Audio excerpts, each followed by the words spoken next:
C'est une révélation qui tombe mal au moment où Michel Barnier prône la rigueur.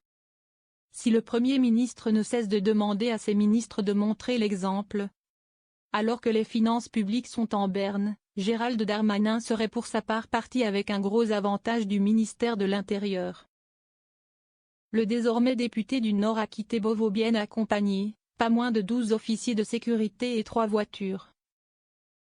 Assure le Canard enchaîné dans son édition de ce mercredi. Mieux protégé que Barnier.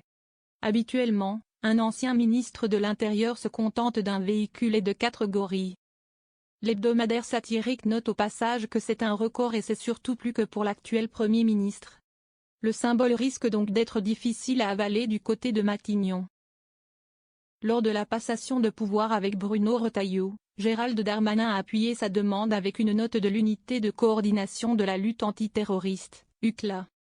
Celle-ci, lue par le Canard, révèle que celui qui était alors toujours le premier flic de France avait été placé le 8 juillet par l'UCLA au niveau T2 pour les menaces pesant sur lui, le niveau T1 ne s'appliquant qu'en cas de guerre. Une nouvelle évaluation à venir. L'UCLA avoue tout de même ne pas disposer de renseignements matérialisant un projet d'action violente ciblant Gérald Darmanin.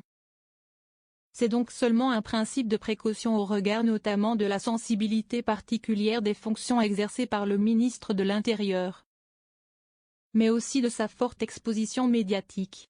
Une nouvelle évaluation est prévue d'ici la fin de l'année.